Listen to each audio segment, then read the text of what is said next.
All right, and once we can successfully invoke the instance method, now let's start talking about the tokens, more specifically JSON Web Tokens. And before we install the package and go into the functions and all the nitty-gritty stuff, let me give you a brief general overview just so we all are on the same page. And the main idea is following, where we're building the application where user will be able to register and log in, and then he or she can create job applications and then keep track of them. Correct? That's the main goal. Now, the key thing here is that I don't want anybody else to access my data. So only the user that creates that specific job can see the job and modify the job. And that's a very important part of the application.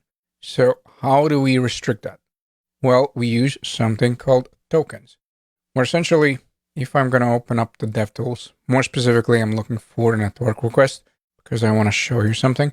And if I go to my login, provide my dummy values, you'll notice something really interesting as far as our response.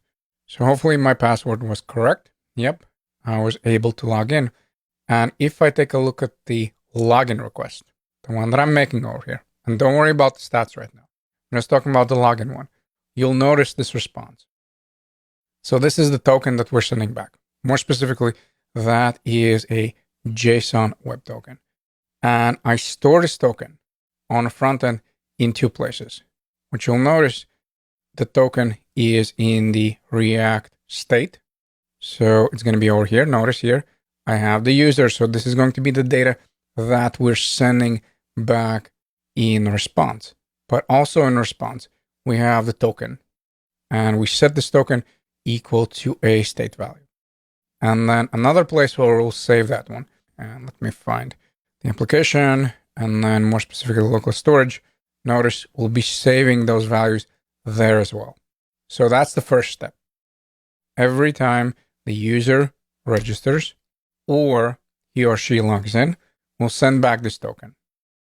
And then once we send back the token, now with every future request, we'll be sending back this token to the server.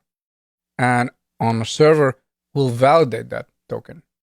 And you can kind of make an argument, well, we could come up with just some random strings here. And you're kind of correct, but that would be very easy to break. And that is the whole point of the JSON Web Token.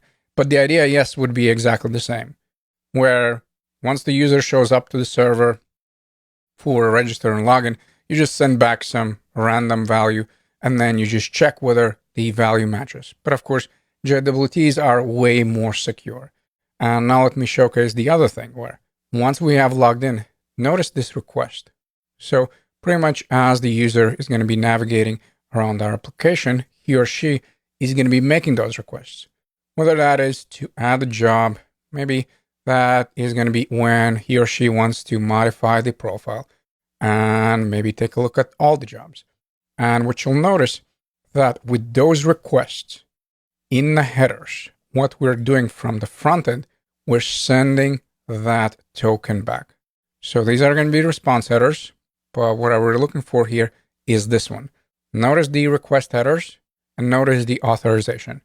Now this bearer, I'm going to talk about it once we get there, but this is the one that we're sending back. So hopefully this is clear that it is all the time this communication between the server and the front end. And remember that the HTTP is stateless, meaning just because I got the token the first time, if I don't provide in my future requests, I'll actually will fail.